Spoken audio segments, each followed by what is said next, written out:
wait a minute. I thought that former Sacramento Kings head coach Luke Walton was what was wrong with the Sacramento Kings team. Walton was the problem. How in the world did the Sacramento Kings lose to a Philadelphia 76ers team who is missing basically their entire starting lineup when Luke Walton is no longer the Kings head coach?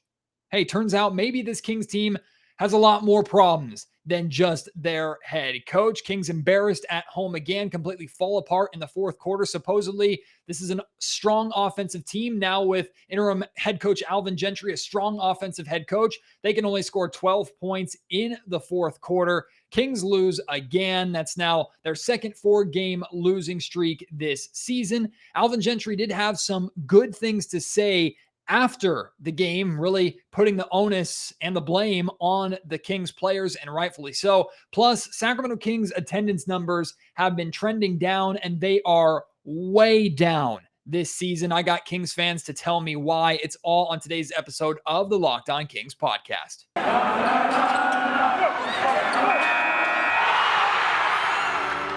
You are Locked On Kings, your daily Sacramento Kings podcast. Part of the Locked On Podcast Network, your team every day. And now, ladies and gentlemen, it is that time. Time for another episode of Locked On Kings. Hello and welcome into Locked On Kings, your podcast hub for Sacramento Kings coverage all regular season and all off season. If you're looking for in-depth analysis, game-by-game breakdowns, highlights, interviews with local and national experts, full coverage of your Sacramento Kings from January through December, this is the place for you, part of the Locked On Podcast Network. And today's episode is brought to you by Truebill. Truebill is the new app that saves you money by helping you identify and stop paying for the subscriptions that you don't want or need. And it can even negotiate better deals on those that you want to keep. My name is Matt George. I have the privilege of being your host here on the Locked On Kings podcast. Been a Sacramento sports media member covering the Kings for the last 7 seasons, or rather 7 years. This is my 8th season covering Kings basketball, formerly for Sports 1140 KHDK Radio in Sacramento, now with ABC 10 television. And wait, like I said, I thought it was Luke Walton's fault. Luke Walton was the main issue with this Kings team. Now that he's gone, the Kings were sure to beat the Philadelphia 76ers.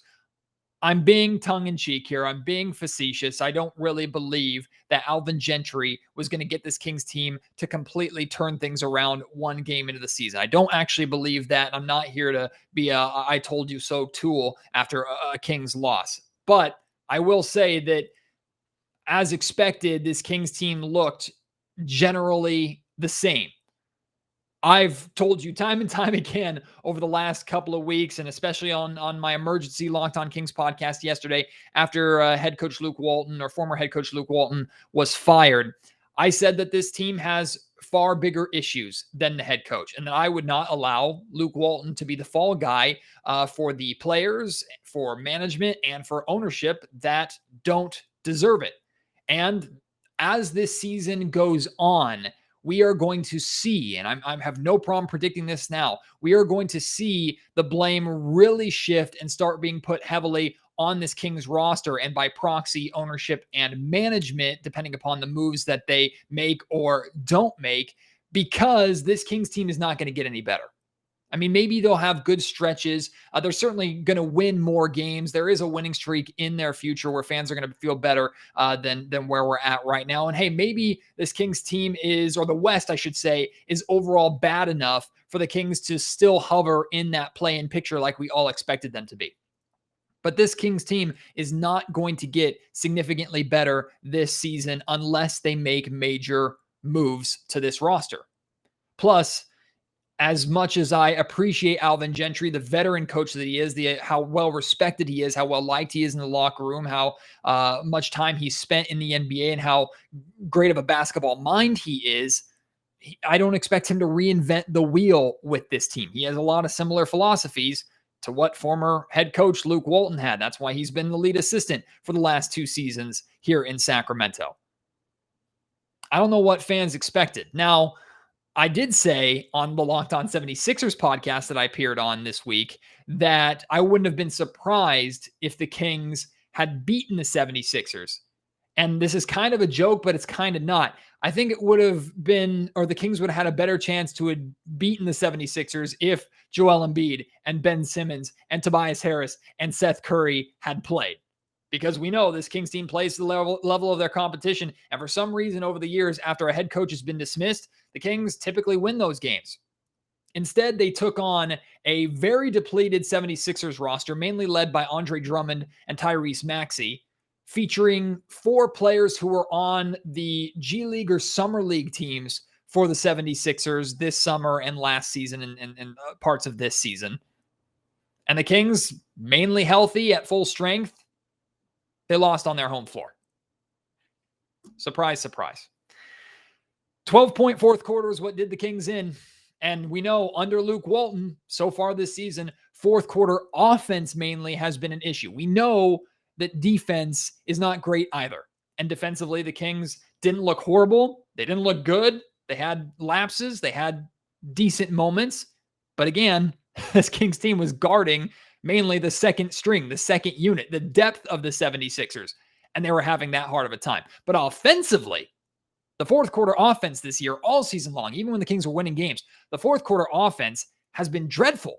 It's been very basic. Half-court offense, been very basic. And what did I hear from so many people trying to convince me that Alvin Gentry is going to be better than Luke Walton? We heard Alvin Gentry is offensive-minded. He is a coach that is going to get this team to score a lot of points. They're going to play fast. They're going to get out in transition. Well, did the Kings look a lot faster in this game? They played well offensively in the first quarter. I'll give them credit. De'Aaron Fox got off to a great start in this game, completely faded as the game went on. He led the team in scoring with 23 points on 7 of 15. So a more efficient game for him, but once again, a good De'Aaron Fox game results in a Kings loss. Buddy Hield, red hot to start this game. I think he made his first 3 or 4 three-pointers. He was lights out from three-point range to start this game. Ends up going ice cold for the remainder of the game, finishes with 21 points, but he shot himself and the Kings out of the fourth quarter. And the Kings reverted back in the fourth quarter to what they were doing under Luke Walton, which was give the ball to Buddy Hield, have him put up a bunch of threes, and basically pray that something goes in. If that didn't work, then maybe a few pick and rolls, which pick and roll between Tyrese Halliburton and Roshawn Holmes had been working basically all night long. Kings went away from that and decided for a high pick for De'Aaron Fox and then basically just isolation ball. The Kings' half-court offense is terrible. Just terrible. And again, I didn't expect Alvin Gentry to fix that in one game, but if you're trying to preach to me that Gentry is this offensive-minded coach that is going to be better than Luke Walton on that end of the floor, I didn't see that. I got no indication of that in this game. It was the same old, same old. 12 points in the fourth quarter against this Philadelphia 76ers roster, this unit that played tonight. It's just dreadful. Absolutely dreadful. So what did new interim Kings head coach Alvin Gentry do differently? He did a few things differently. Number one, mainly being, I thought that there was a high possibility of Buddy Hield moving into the starting lineup, starting at the 3 spot and having Harrison Barnes move down to the 4. Instead, Gentry went back to Luke Walton's original starting lineup, putting Mo Harkless at the 4 with Barnes at the 3, Holmes at the 5, and then Fox and Halliburton at the 1 and 2. So he's recycling a lineup that Luke Walton really implemented. Now he went away from it in this recent bad stretch of Kings play. Gentry brought it back. Like I said, this Kings team got off to a decent start, but overall, the Kings got way too little offensive production from their starting lineup. Just 10 points for Harrison Barnes. Harrison Barnes and Tyrese Halliburton in this game combined for 10 points. Yeah, and I just told you 10 points all from Harrison Barnes. 0 points for Halliburton in this game. Took 5 shots, 0 of 5, including 0 of 3 from three-point range. Did have 9 assists. At one point, it was 10. He got an assist taken away somewhere. Not sure where. Tyrese did a good job distributing the ball. No offense from him. Passed up some open looks. Also missed some open looks. I'm not trying to overreact, but you can't have 0 points from arguably one of your top 3, top 4 players and your arguably second best shooter on the team.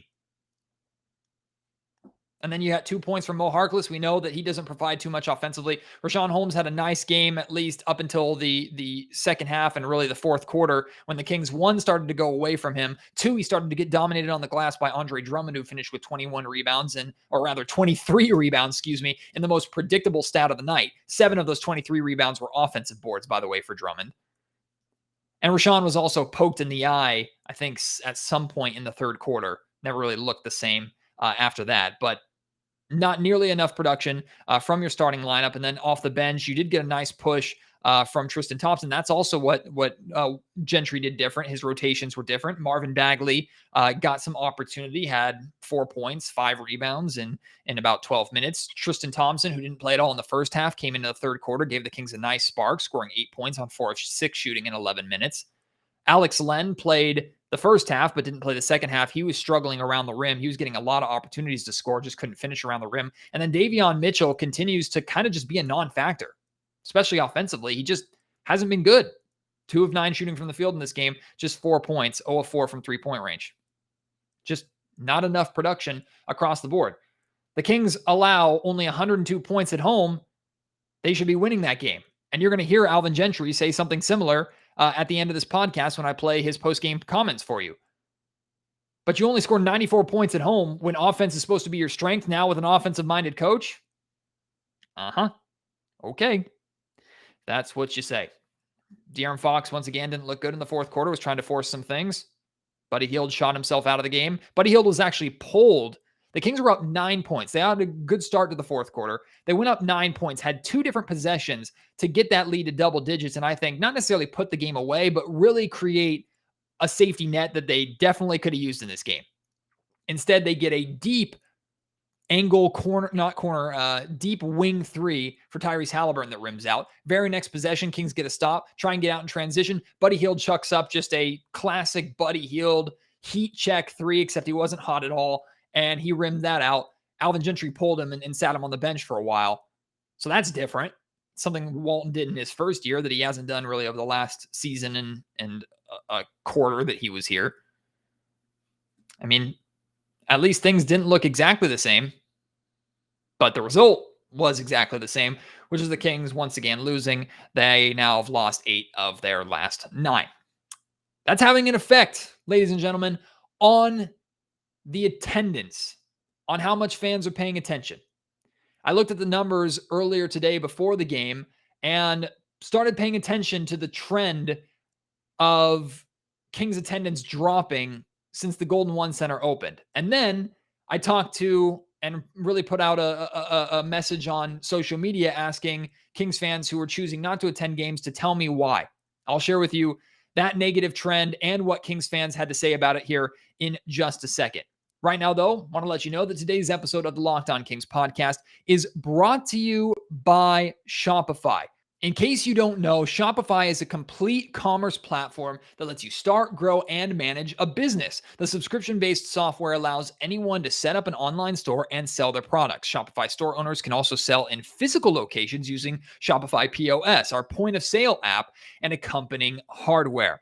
Shopify gives entrepreneurs the resources once reserved only for big businesses. So upstarts, startups, and established businesses alike can sell everywhere, synchronize online and in-person sales, and effortlessly stay informed. Scaling your business is a journey of endless possibility, and Shopify helps you make your entrepreneurial dreams come true. I love how Shopify has the tools and resources that make it easy for any business to succeed from down the street to around the globe. It allows you to gain insights as you grow with detailed reporting of conversion rates, profit margins, and beyond. Go to shopify.com/lockedonnba, all lowercase, for a free 14-day trial and get full access to Shopify's entire suite of features. Grow your business with Shopify today. Again, that's shopify.com/lockedonnba right now. Shopify.com/lockedonnba. Before the Golden One Center was opened, and now owner Vivek Ranadive purchased the Sacramento Kings and saved the Kings from leaving Sacramento and going to Seattle. Inside what we all affectionately call Arco Arena, that at the time I think was known as Sleep Train Arena, Vivek famously picked up a mic and said, "This is your team, and they're here to stay." And also the new ownership group brought in promises of financial investment in the product, getting the product to be better, bringing successful playoff basketball back to the Sacramento Kings, which at the end of the Maloof era, that the Maloofs were really failing to spend any money on the team, really trying to invest in making this team better. And I guess to the credit of Vivek Ranadive and this current ownership group, they have put their money forward. They have tried to spend money to get this team better.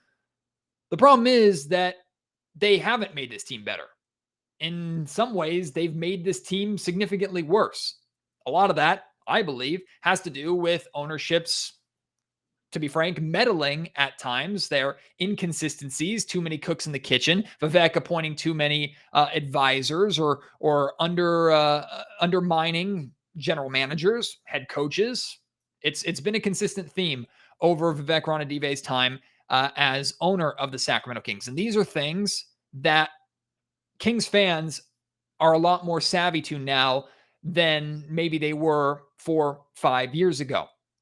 It's been a complete failure since Vivek purchased this team. And Kings fans will always be grateful to that ownership group for obviously keeping the team here in Sacramento, but that good grace only lasts you so long. And those good graces were extended by the opening of the Golden One Center in 2016. New building, even if the product is bad, which remember at the time when the new building opened, DeMarcus Cousins was still on this team and the Kings were very desperate's not the right word. They were insisted upon opening the Golden One Center with a team that would actually make the playoffs and end this playoff drought. And that team actually did have a chance to make the playoffs. And then Vlade Divac famously pulled, I guess, an offer off the table for DeMarcus Cousins, a max contract, traded him to the New Orleans Pelicans, and the rest is history. But as nice as the Golden One Center is, as much as I enjoy seeing Doco growing in downtown Sacramento and remembering the entire journey to that building being built every time I step foot inside it, those good graces only last so long. And Kings fans now, quite honestly, are tired of investing in a product that many feel they are more invested in than players, coaches, front office, even ownership is at times. I went and looked at the numbers. All these numbers available on ESPN. You can check them out for yourself. You can go season by season. All these numbers are taken off of the announced attendance by every single team during every single home game. When the Kings opened the Golden One Center in 2016, that season, they averaged a sellout. Every single game, they sold out. Now, it's important to note that these numbers are always inflated for every single team. These numbers are always inflated. A sellout can be a sellout even with significant, I shouldn't say significant, even with noticeable amounts of empty seats. It has to do with tickets being sold, not necessarily how many people actually showed up to the game. But in 2016, when the Golden One Center opened, no surprise, even with the team not making the playoffs, Kings sold out every single game. In 2017-2018, the very next season, the Kings averaged 99% capacity, which, by the way, the sellout year, that first season, the Kings had the 16th best attendance in the NBA. In 2017-2018, the 99% capacity, 17,555 fans on average per game, that was 18th in the NBA. Down just 1%. Very, very slight. We're talking less than 100 on average fans per game in attendance. In 2018-2019, that number dipped a little bit more from 17,555 on average to 17,096. That's 97% capacity, down to 21st in the NBA. Then in 2019-2020, which was the COVID-shortened season, the Kings numbers dipped again from 17,096 to 16,795, which is at 95% capacity, which went up a little bit strangely to 20th in the NBA at the time. So over the course of 4 seasons, the Kings' capacity or average attendance dropped 5%. Not unheard of. The Kings made a change of direction. Some bad teams continued poor playoffs. They're concerning, but not horrific. Then, of course, we don't count the 2021, 2022, or I'm sorry, that's this season. We don't account the 2020, 2021 season last year where the majority of seats were taken by cardboard cutouts until towards the end of the season. So those numbers are thrown out. This season's attendance, and this is before tonight's game, the average 14,180. Capacity is 17,608. This season, 14,180. That's 80% capacity on average. 26th in the NBA, the 5th worst attendance in the NBA this season. A 15% drop from 2019-2020 to this season. 15% after dropping just 5% in the first 4 seasons. That speaks volumes. Now, you might be yelling at me right now that there are a bunch of factors to that. COVID-19 regulations, people maybe not feeling safe going out, people who are unvaccinated not being able to attend or not wanting to spend the money to get a positive, or I should say negative, COVID test so that they can go to games. You could also cite ticket prices. I decided to reach out via social media and just ask fans. And I've talked to fans in person at games. I've talked to fans privately before putting this poll out. And I just asked, if you have not gone to a game this season, or you've gone to fewer than maybe you would in years past, if you've actively chosen to do that, why? I got a ton of responses, both private DMs, private emails, and public replies to the tweet. You can see the tweet right now. I have 142 public replies alone to this tweet earlier today. And you can sift through. People bring up COVID. People bring up pricing. The majority that I saw, the best takeaway that I can give is basically this line. Kings fans do not believe that this product is worth investing in. Some Kings fans, many Kings fans that I heard from, feel that they are more invested at times in this Kings team and their success and the organization as a whole than management, than ownership, and then especially recently, than players are. The Sacramento Kings fan base has been and continues to be one of the most loyal fan bases in all of professional sports. This Kings team, this organization, does not deserve the attendance numbers that they have gotten over the last 15 seasons. They do not deserve the response that Sacramento Kings fans had during the whole relocation era. They are fortunate. Vivek Ranadive is fortunate. These Kings players are fortunate to play in the environment that Sacramento Kings fans provide inside the Golden One Center, because they have not played to the level that is deserved. Even during the darkest years here during this drought, the Kings were right around middle of the pack in attendance. And that doesn't just necessarily have to do with teams being better than the Kings and the Kings not drawing as much as other teams. There are a lot of other teams that have a higher capacity and can fit more fans in their building than the Kings have. A good example of that is the Chicago Bulls can fit over 20,000 in their arena. The Kings are just over 17,000. This Kings fan base has continued to be loyal, and now they have the 5th worst attendance in the NBA. And this season, with another coach being fired and the Kings once again not living up to expectations, and the same damn thing happening that's been happening for the last 15 years and the last 8 years that Vivek has been in charge of this Kings organization, Kings fans are refusing to show up, and capacity or average attendance is down 15%. If you did not respond to that tweet, and you want to share with me why you're choosing not to go to games, maybe you have a different reason. Maybe it's the same reasons that I listed. Let me know at MattGeorgeSack on Twitter. Email me mattgeorgesports@gmail.com, or let me know in the comment section down below on YouTube, because those numbers were very eye-opening to me, and those speak louder, I think, than anything else that I could possibly say here on this podcast, because of how loyal and how passionate this fan base is. You're going to hear from head coach or interim head coach Alvin Gentry coming up next. I have a few sound bites from his post-game press conference.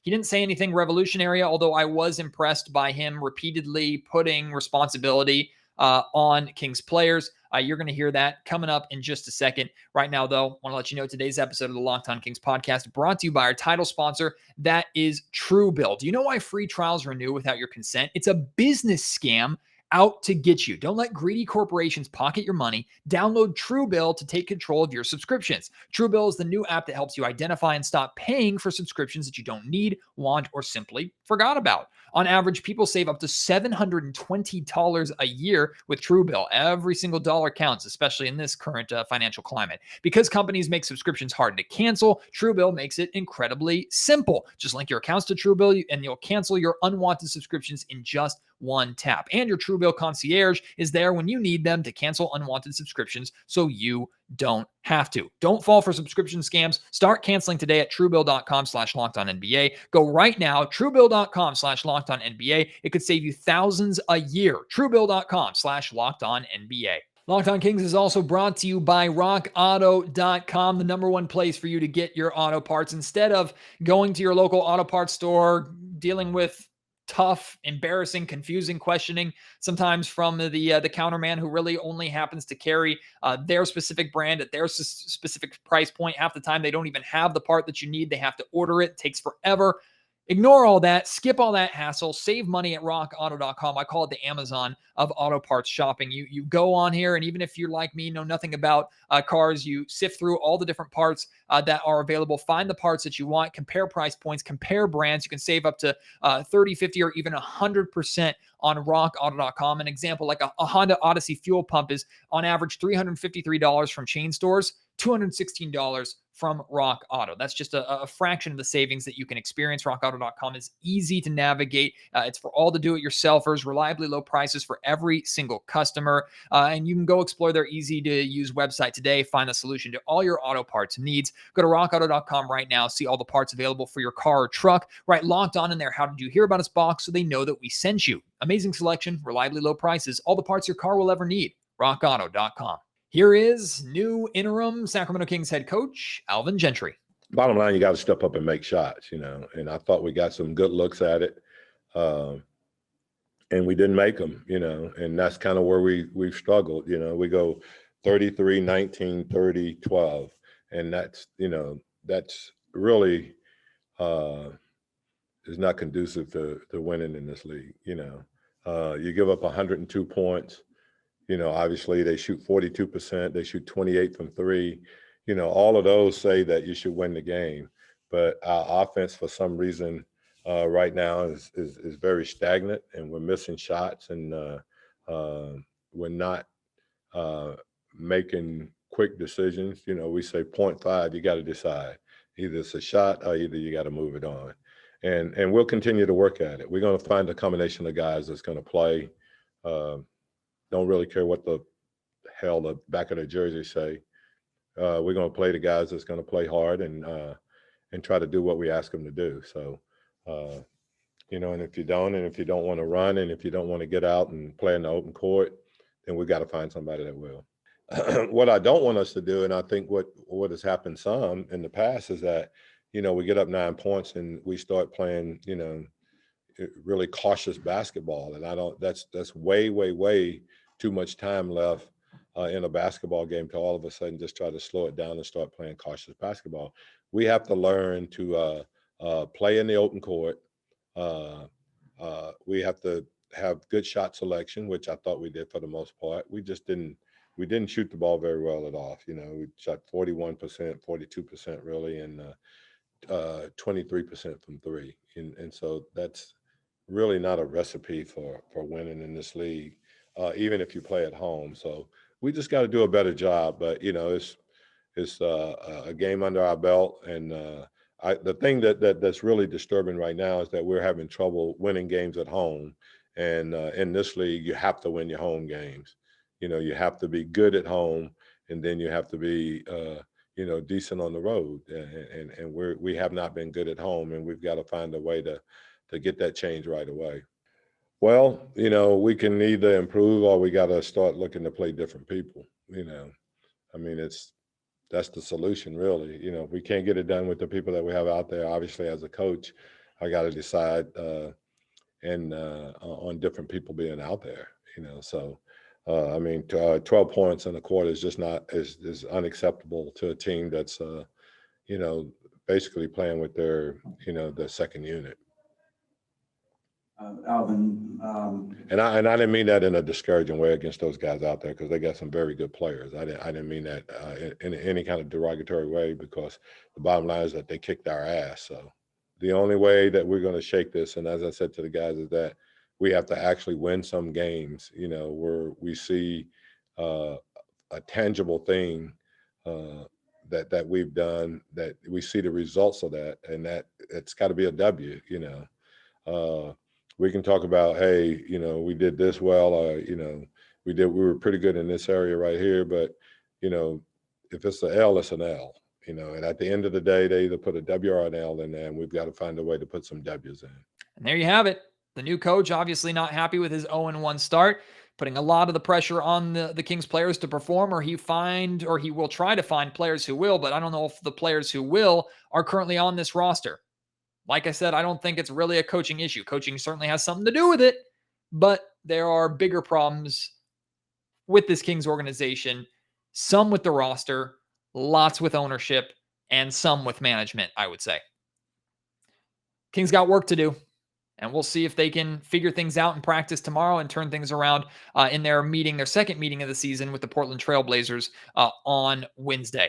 If you want to respond to anything I talked about on today's podcast, anything that Coach Gentry said, please do. At Matt George Radio at Matt George Sack on Twitter. Email me, mattgeorgesports@gmail.com. And if you're watching on YouTube, get loose in that comment section. Would love to hear from you. Appreciate all the support on the most recent podcast, the emergency podcast after firing Luke Walton. And on tomorrow's Locked On Kings podcast, I'm expected to be joined by Jason Anderson of the Sacramento Bee. We'll talk about the firing of Walton. We'll talk about the issues with this organization as a whole outside of coaching. Jason has been paying close attention over the years, so he'll be able to add some interesting input that I cannot provide. I hope you'll join me for that. Until then, my name is Matt George. You have been listening to Locked On Kings, part of the Locked On Podcast Network.